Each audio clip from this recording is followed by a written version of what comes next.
Welcome back to the channel. I am a postmenopausal woman.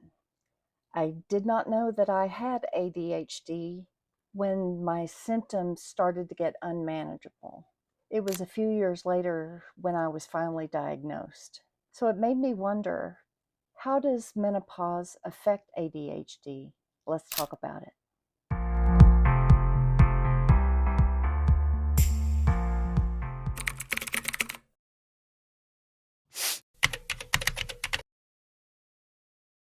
As we get older, we suddenly become aware of those memory erasing portals that are installed in doorways without our knowledge. You know, when you walk into a room fully intending to do something and you cross a threshold and you're like, why did I come in here? Or frantically looking for your glasses when they've been on top of your head the whole time.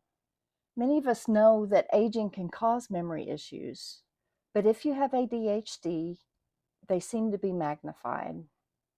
Many ADHD symptoms can overlap with menopause.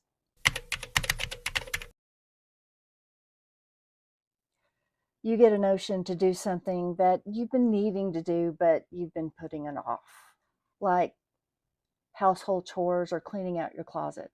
Something that needs to be done, but you really don't want to do it. So on your way to the bedroom or to the kitchen, you get distracted by something completely unrelated. And the chore never gets done, and your closet is still cluttered. Or you want to sit and read a new book you bought, but you can only manage a few pages at a time because then you'll hear your cat howling from another room or your husband asks you a question, and now that's all you can think about.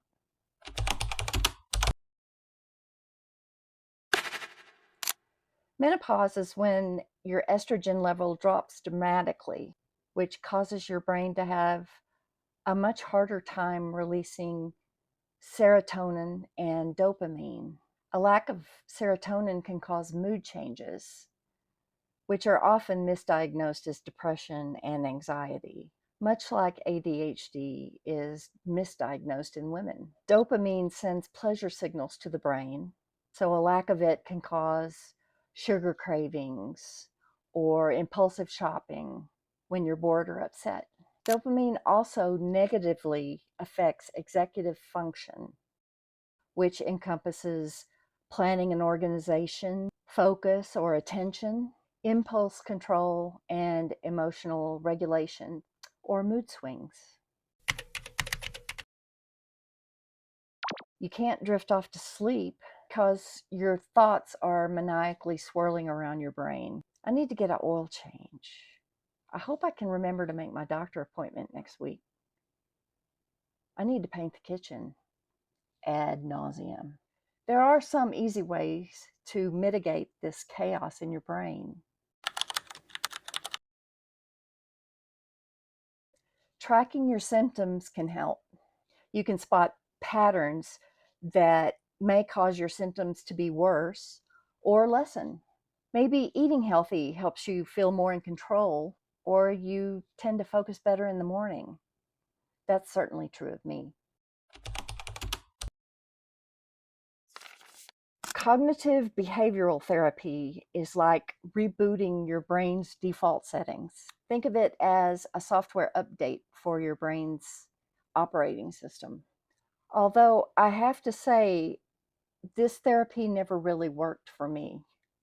I do know several people that it affected very positively, but I like to rely more on self-examination, like trackers or journaling.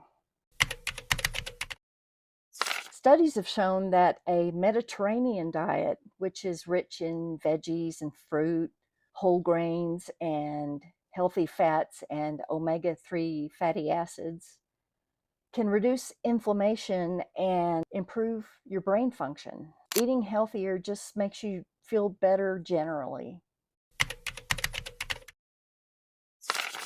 You don't have to be an athlete. Just take a short walk. Then the next day, Add a few minutes to your short walk. The day after that, a few more minutes, and you can build up your fitness level. Moving your body is essential to feeling good. For myself, I like yoga and Pilates. Embrace your planners, your trackers, your apps, and your sticky notes. I feel like I can remember appointments, time sensitive things like that much better when I write them down. I can't remember anything if I just make a note on my phone. I'm a big fan of self-examination. I've published several books on Amazon. The links are in the description if you're curious. The books are mainly writing prompts, planners. There's an ADHD tracker. It can be eye-opening to question yourself about why you do things a certain way. You can sometimes find patterns that can indicate when you're feeling really good or feeling not so great. Combining menopause with a late ADHD diagnosis is the universe's way of having a laugh at your expense. So approach this phase with humor and resilience and the knowledge that you're not alone in this. There are loads of us out here going through the same thing. So reach out for support. Thank you for watching. If you enjoyed this content, please leave a like and subscribe.